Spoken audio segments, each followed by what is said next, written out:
And it's not excessive, usually. Except with Berg and Denver. Oh, boy, that was excessive. The boys... Whew. But it's not a rule, and we're not married to it, okay? Third point. We're not Nazis, or neo-Nazis, or pro-Nazis, or Nazi-Nazis. All right, some of the trappings are coincidentally similar. The big eagles everywhere? What's so scary about an eagle? It is the national symbol. All right, and our logo, the hooked cross. Hooked cross, crooked cross. Big difference. Hooked, crooked. Big difference. All right, next point.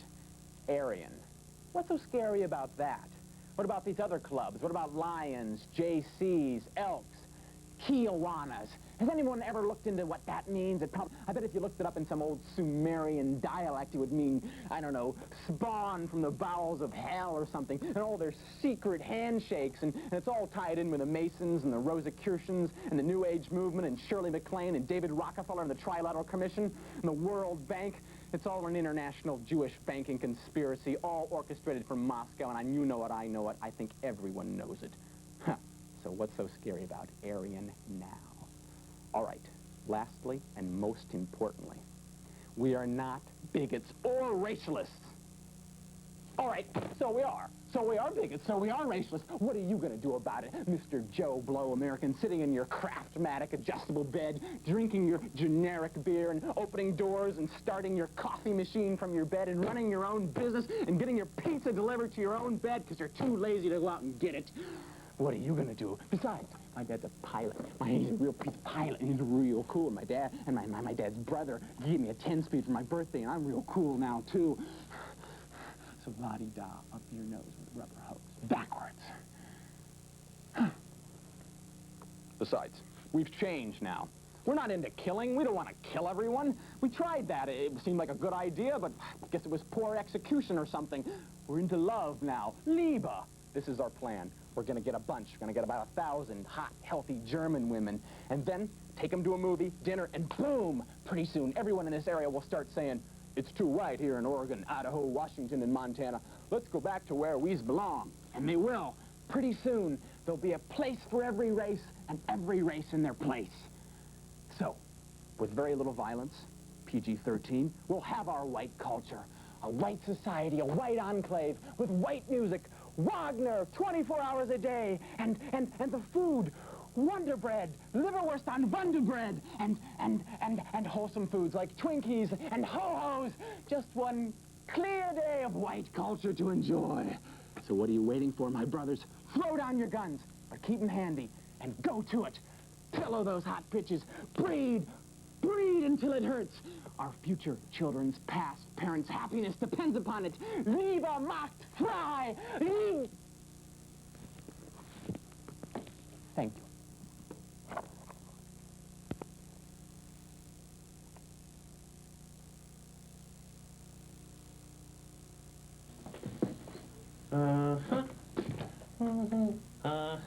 Yes, okay. What's that?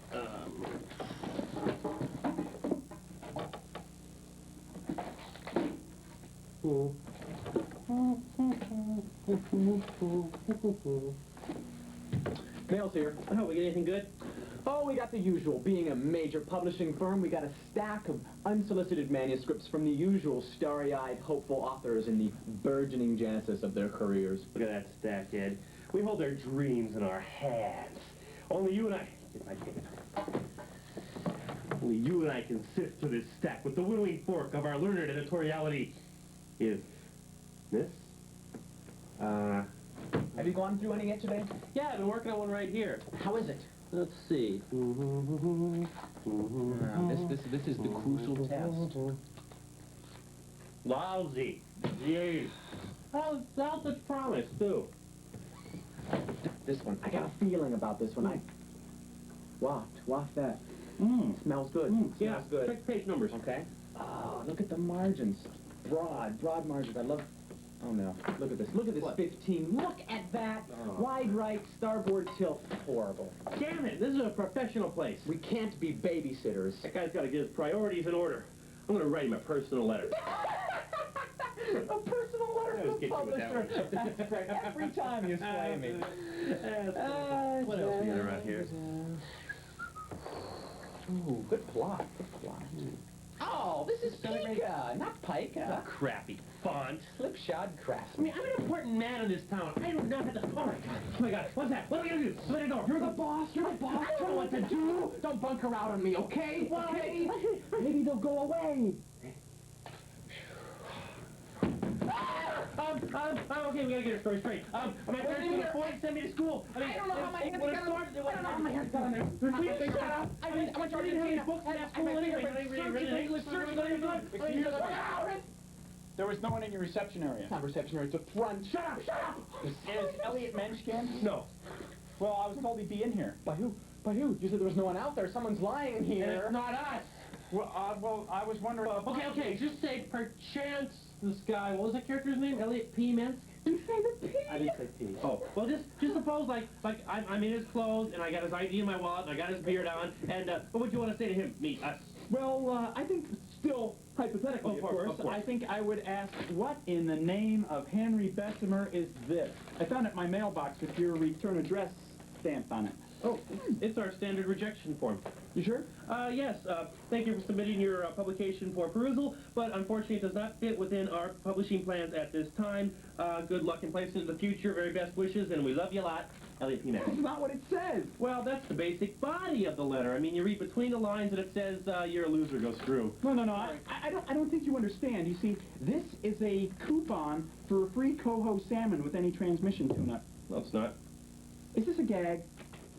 Hey, buddy, we're a bunch of publishers here, professional publishers, not some party gaggers. I'm not gonna be made the chump in your sordid little scheme here. Okay, all right, I'll read it. Ha! So it is. Chinook. Coho. Coho Chinook. Salmon. Cockshook salmon. You blew it again. We had him going and you messed up the line. Well... Every time. You see, we are a bunch of party gaggers. Yeah, we didn't want to be stuffy office types. That's so boring. We figured we're going to give a guy a rejection. We'll give him something else. Something he can use, like, like a Chinook salmon. Coho. Whatever. Fish love company. Because they live in schools, and school is misery, and misery loves company. You get it? That's great. That makes sense. And I get this transmission tune-up and everything. That's very professional. I love it. Oh, by the way, I was wondering why you didn't send my manuscript back. I suppose that would be kind of confusing. Yeah, I mean, I got a rejection coupon and everything. Uh-huh. And yours was, Senatorial Gumbo. Right. And the title of the book? Senatorial Gumbo. Uh-huh. Autobiography? No. You think that's my name? Well, nom de plume? Don't be an ass. Do I look like a senatorial gumbo? Sorry. What's your name? Glenda Spitballer. Right. Well, I can't seem to find, the blue one. We were looking at this earlier today, and it really seemed like a good idea at first. Oh, it was deep. Resonant. Yes. But, it's a little light. Not the one with that page 15 thing, was it? No. Oh, of course not. You look much more professional than that. Yeah, why is there a meat thermometer sticking out of it? Joke! Bookmark! 20 years we've been doing that. It just hit me. It's wonderful. Great. Hey. That's really super. You said something about it being a bit light. Yeah, there's no heft to it at all. Not the heft we like to hear. Yeah. The content? Beg pardon? The content? Content. I'm drawing a blank on that. Oh my God! Oh my God! I don't know the lingo the publishers speak. How can I possibly communicate on their level if I don't know the buzzwords? I mean, I should have studied lunch. I should have studied fashion. I should have taken a 16-credit course on Hardy Handshake. I was a fool. I spent my time writing. What good's this dictionary gonna do us? There might be a picture. Oh, okay. Oh, that's a xylophone. That's with a Z or a W. We need X. X is for content. No, content's K. It's in the back. It's in the back. No! You guys are illiterate. You think it's easy? You ever been caught in school cheating with crib notes that have pictures on them? I mean, I had no choice. I never learned it. There was nothing else I could do. I had to become a publisher. Save one for me.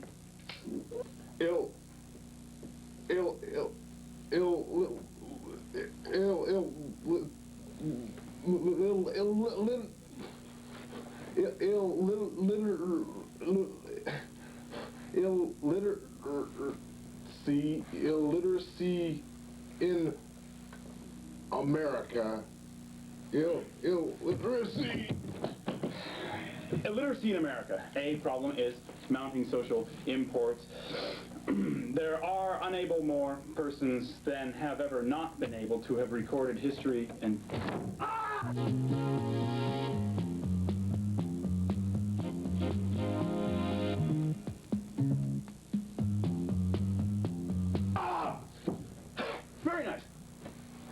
Surprisingly, many victims of this victimless crime fall victim to the victimizations that, in fact, victimize them. Tonight, Vic, Tim, Les, and myself will be discussing the problem of illiteracy in America.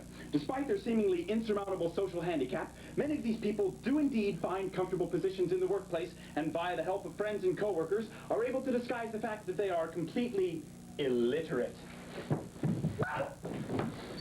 Teenage pregnancy in America is a mounting problem. I did it! My dream realized on television! Drugs in America. What can you do? What can I do? What can we do together? These are the questions that we must ask ourselves. How do we get the stuff? How much will it cost? And how will we do it? Pill or pipe? Nose or needle? Now, when we think of how to... The left side. Read it off. Read it off the left. Read the left card? Yeah. I thought I was going over my lines with my dialogue coach. Right from last What? week. Oh no, I bet this stuff you gave me is bona fide then, huh? Well, we don't have to put this on the screen. Erase Okay? this, right? Great. Right now, I have with me in the studio a recovering drug addict. Sir, tell me and tell our audience what your life was like being drug dependent. I was in the Blam. What exactly is Blam? Okay, what you do is you take a hit of crack and you put it on the end of a bullet. And then you take the bullet and you put it into a gun. And then you take the gun and you shoot the bullet into your head. It's outrageous. You were addicted to this? From the very beginning. Did you ever ask if Blam might lead to more serious drugs? Did you ever think, at any moment, if this drug was possibly damaging your body? I was addicted to putting bullets into my brain. I wasn't thinking much of anything, man. Point taken. I had it all. I had a house. I had a summer home in the country. I had a wife. I had 2 kids. I had a dog. I had a cat. Then I had some more chicken, white wine sauce with little baby peas and some of that little tiny corn.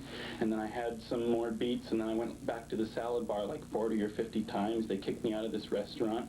And then after that, I went out and had some Carlo Rossi and a like human head jug and some pinwheel cookies. And then I had some Oreos, and then I had some more Oreos, and then I had the pinwheel cookies and the Carlo Rossi again, and that wasn't very good. And, well, like, I had another house, and then I had the neighbor's house and his family, and the house was a bit too al dente for my taste, you know, but the wife was, you know, delicioso. I don't get those kind of munchies anymore because Blam messed up my life, and I'll be a recovering Blam addict for the rest of my life. Blam, the big fib. Not only have these drugs eroded the minds of their abusers, but they've also given rise to Blam houses. Decent family neighborhoods are being ruined by these new drug dens. Sir, you live next to a Blam house. Tell us what it was like. Loud! Good God, it was loud! It was like living next to Saigon! All night long! Blam! Blam! Blam! Continuous! Okay, the wife and I didn't want to get involved at first because we thought it just might be a little domestic trouble. You know, I'm like any good American. When the wife's not in a going mood, I use a little lead to get my way. But when we found out drugs were involved, my God, what a bad influence on our children that would be. And that's it for that. Right now in the studio, I have with me 3 leading psychologists. First, from the National Institute for Blam Research, Dr. Jasper Jankowitz. Larry? And to his left, a leading expert on Jacko, Dr. Blinky Francesco. Doug. And to his left, the man who brung the chips, Dr. Malcolm Tubbo. Tubbo. I'd like to point out that I am the only member of the panel who remembered to bring anything at all. Dr. Blinky was wrote down for a salad or dessert, and Dr. J was going to bring the hot dish. And you, Tom, as the host, are supposed to supply us with coffee, donuts, and punch. A valid point to be sure. I do admit that I wrote myself a note on the subject, but in the final analysis, I must say I lost it. I forgot right after I was told. Fascinating, fascinating stuff, gentlemen. But perhaps we could lower the language a bit and get the layman involved. Is the caller there? Hello? Hello? Phil? Go ahead. Go ahead. Am I on? Yeah. Is this the Yes, show? go ahead. Hello? Okay. Should I turn down the radio? Turn down the radio. Okay. Please, do you have a question? Tell me. Go ahead. What sort of chips are you eating? That's a very interesting point there. I really do believe it is a perfect example of the new existential... Excuse me, but I think I'm best suited here. Hey, doesn't a rammy wool count for anything? Best suited, that's a valid point, best suited to answer the caller's question, seeing as how I'm the only member who of the panel who brung anything. I forgot, okay? Okay, I don't think I'm supposed to plug the brand. No. Don't plug the brand. But perhaps we could jump off this burning chip controversy and get back to the drug issue. I'm glad you brought that up. It reminds me, it's an incredibly funny story. One of my patients comes to me, this guy's a complete loser, right? He's been going to me for years, and he's still in the pits, right? And he tells me he started doing drugs. I said, no surprise, bozo. And tells me he did crack. And he says he didn't like it. The slap rise of crack is the hot drug. It is today, it's now, it's with it, it's the 80s. And get this, he says he doesn't like the way he has to take it. He thinks it's disgusting. Turns out, he thought it was called crack because he thought it was a suppository drug. I think it's a laugh riot.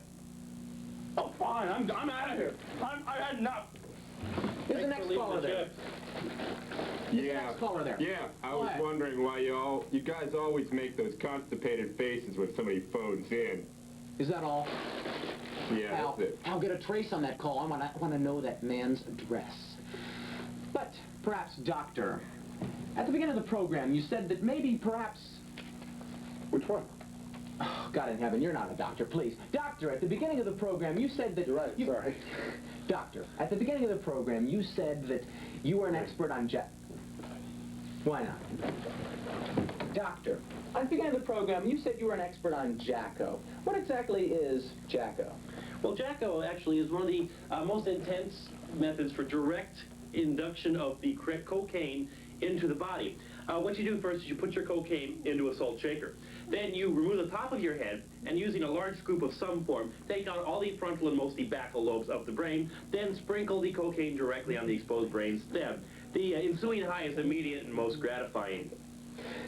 What would you say would be a telltale sign, something that our parents could see if their son or daughter were into this Jacko? Well, there are several different things to look for, of course.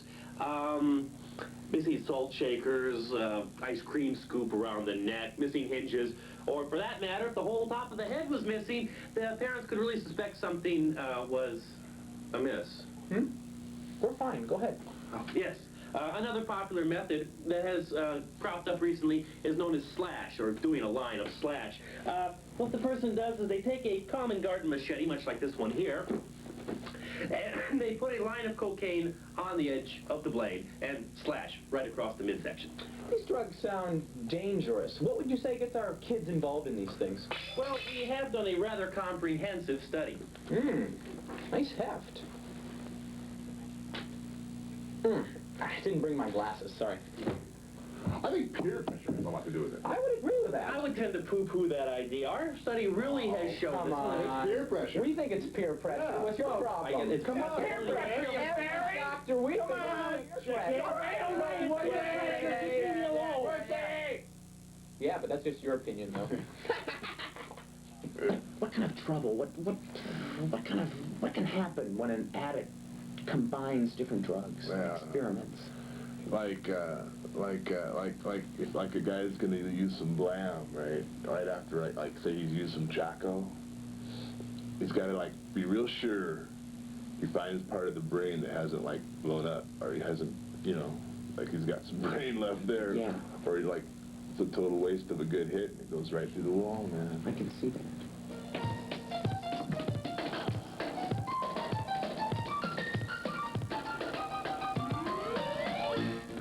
Marketing. Marketing, gentlemen, is where it's at. Bueno. por favor. Oh, I love these guys.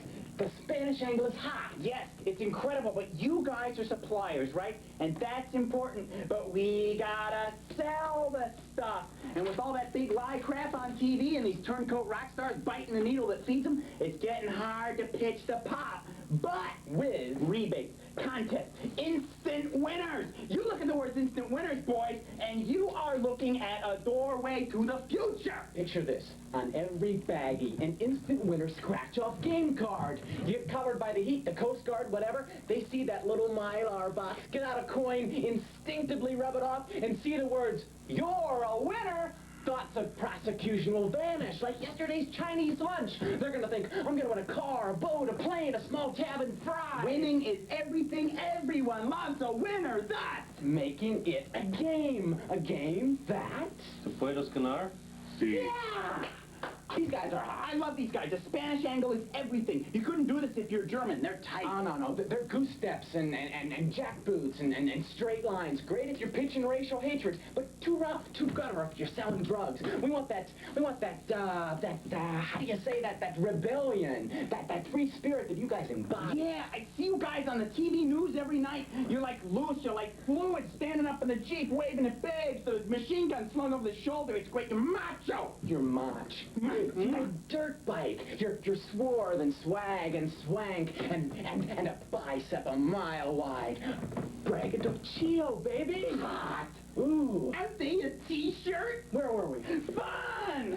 Fun. So drugs need to be fun again. You know what I'm talking about. In the town where I was born. Whimsy. Where's that whimsical, laid-back, tuning out and turning on, barefoot bare-chested in Golden Gate Park attitude gone? Those were the days. Drugs sold themselves then. So what happened? 5 bullets outside the Dakota, and we're gonna let the fun go away? We gotta tilt the media's head back. What we gotta do, we gotta get that gloom and doom off the TV. We don't want cokeheads that are spitting and swearing and blowing folks away. We want a hip-hopping, snapping, and happening kind of attitude. What we're talking here, what we're laying down is a groundwork for the future. Don't talk 80s. We gotta talk 90s. Yesterday, baby. You guys are gonna own the 90s and rent out parcels of it at exorbitant prices. We have done intensive research, marketing surveys, and the push word for the 90s, the go term, if you will, is Tubbo / Blam, Jacko, one-night stands. Lucrative, but very short-termed. Tubbo is the final drug. Say it. Tubbo. Tubbo. Tubbo. Tubbo. Tubbo. Tubbo. Good. Tubbo. Tubbo is the final drug. And I'm gonna talk like I've already got the go-ahead here. Heck, I could bring this baby in here and you'd marry it. Tubbo. Good. Tubbo is the drug of immersion. Submersion. You got it. Hot. It's a drum. 55 gallons. You dump it in your bathtub, you get naked, and you roll in it. You smear it all over your body. 5, 6, 7, 8 hours pass. and nothing happens. Why keep rolling in it? Why? ¿Por qué? Okay. Is it the apprehension that the high will come at any time? In the mind, a tiny cell exists, long forgotten, and within this cell, a desire dwells. A raging desire like lust or hate. It's an untapped desire, a burning, wild, Freudian, primordial desire to be a snack cracker smeared with pate. Everyone will want it. I want it. And the icing on the cake, the coup de grace, the cod on the piece, the cherry on the sundae, it's $150,000 a barrel. A barrel. Now, who in the name of heaven is going to start a drug that they can't hide in their locker, that they can't stuff in their sock and sneak into a concert, a drug that takes 24 hours even to get a mild placebic buzz off, and only after a $300,000 investment? Okay. What comes to your mind when I say scam? Fraud. Fleece. Rip off. Swindle. Well, what would you guys know? You don't even speak English. Pretty crappy pig spick, too. Hola. Muy bien. The translator, that's okay. Right.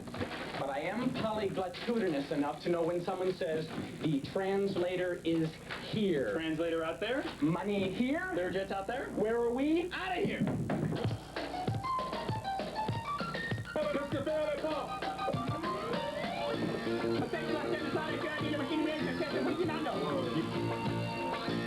It's on nights like this that Brown Willie walks through these woods. Oh, my God. People from the town have seen him. But after they see him, they all go insane. Wow. They lock him in the asylum up on the hill. But that's only for a week. Then they disappear and become slaves of Brown Willie. No. Brown Willie has no head. Oh, no. He has hooks for hands, and his entire body has been burned with acid. No! We probably shouldn't have this fire. They say he's attracted by flame. A lot of townspeople think that's because he's from hell. But that doesn't make any difference. He's fictitious. Anyway, it's on nights like this. Huh? You said he was fictitious. Yeah. Why did you say he was fictitious? You didn't think he was real, did you? That's not the point. It's not a question of whether we think he exists or not. You're just not supposed to say it, that's all. All right, sorry. Jeez. Anyway, it's on nights like this that Brown Willie comes through the forest. What's the point now? What? What's the point with going on with the story? Is it really that important? In a way, yeah. All right, all right. Dark stretch of highway. Ooh. The highway that runs right by the campground. No. And it was late. It was almost midnight. This guy's driving along. They never found out who the guy was because his head was torn off. Driving along right by the very entrance to the campgrounds over there. And all of a sudden, Brown Willie jumps out of the woods, onto the car, eats through the windshield, starts eating his brain. You just screw Brown Willie. Just forget Brown Willie. Yeah, get a new one. All right, all right. Chill out. Cut me some slack, okay? Put on those marshmallows. I got a good one for you. Knock it off. Okay. Okay. It's at sea. A dark, stormy night. A terrible storm. Oh, God. The Telson's up there fighting for control of the ship, and he looks on the deck, and he sees a dead Satanist, the ghost of a dead. He calls to his friends for help, but he finds out he's alone on the ship.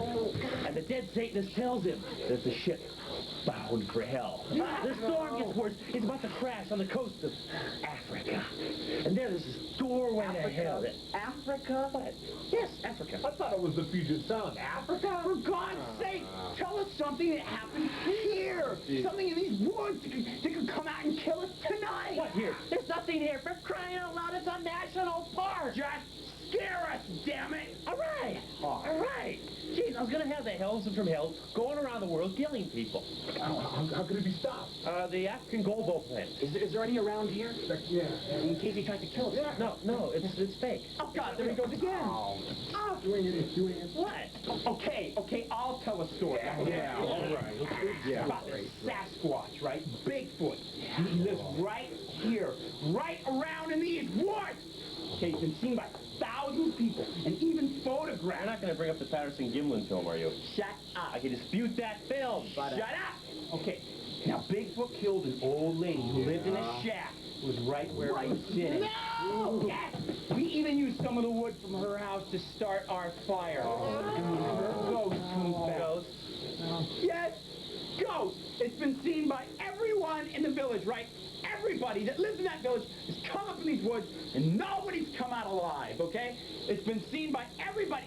Their bones are stacked like cordwood in a cave 100 yards away, and it's a cave where they also had, like, Indian rituals, and it's been cursed by every Indian shaman to come past here the past 1,000 years. If you even look in the general direction of the cave, his head will fly off. Yeah. And then you wander in the woods. There's a slave. There's a ghost of the old... Ghost again.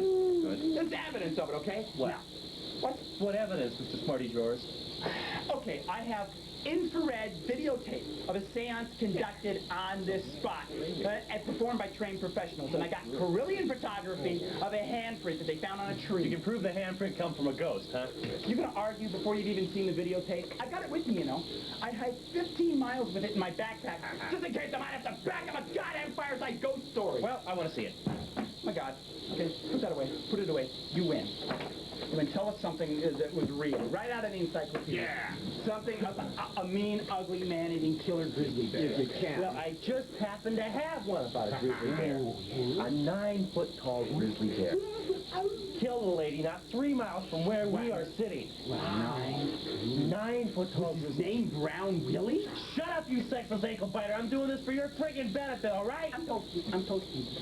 You want to give me crud? Okay, I got proof. I got a news clipping here. Picture of the 9-foot bear. Yeah. Wow, yes. Yeah, 9-foot bear. Right next to the ranger that shot and stuffed it. It's dead, guys. 9 feet? What a joke. Okay, you know what I'm going to do if I'm going to get a scare tonight? I'm I'm going to strip my body naked and run blindfolded through these woods with gravy smeared on my body and make noises like a wounded animal and wait for something to come out and kill me. Oh, Kenny! I knew this was going to happen. If I told you guys ghost stories you wouldn't get to sleep tonight, then you'd probably go insane. I got one now for you. Okay, okay? About a creature that roams these woods, runs through the woods at night, screaming like crazy. His body's covered with brown gravy. It's called Brown Willy, okay?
I'm not a doctor, but I play one in a hospital.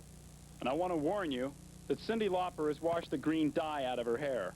That green dye is in our food chain, so watch out for it. Although now that she doesn't have green dye in her hair, we can club her to death. Isn't that great? Oh, get it back over here. Get it back over here. Great. Okay. My real warning is that AIDS is around, and you got to watch out. Although AIDS cannot be transmitted through casual contact, which is great, because now you can just have casual sex. Isn't that marvelous? That's great. And there's no way you can get AIDS from watching this videotape if you're watching it in the conventional manner, you know, sitting in front of the rectangular television set. Thank you for your time. I really appreciate it. Send me more. I don't have enough time. Give me the Antichrist. You know who I am? Of course not. That's why I carry this. Here's an ad. I have to have these sponsors. It's a stupid thing we do. Hi, I'm the great beast of the apocalypse. When I get a sore throat, it's horrible, because no man knows the day or hour I might have to blaspheme, and it's bad. This head gets a cough that needs an expectorant, and this head gets a dry cough that keeps me awake at night. And this head's wounded, but I don't have to worry about that. It'll come back. Thank you.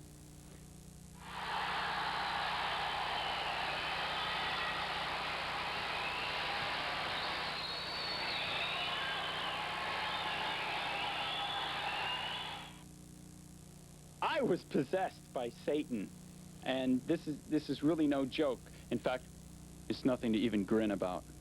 I was possessed by Satan. The demon has left me, but watch out, he's still out there. He's doing those ads for 64 funny cars, ground pound in action with a Bigfoot, brought to you by Coors Light with a motocross. Look out, he's everywhere. Anyway, if you get possessed by Satan, I implore you, do not get the cut rate exorcism. Go for like the $7 job. Go whole hog on this thing, because it's very important. You see, I hired some guy named Ernie, $3.50. He comes over to my house, he ties me to a chair, tapes my eyelids open, and makes me stare at Christian TV for about 3 days. It was absolute hell, but it worked. I mean, the demon left me. But I'm still thinking of suing him because every time I blink, I see a phone number at the bottom of my eyes. You know,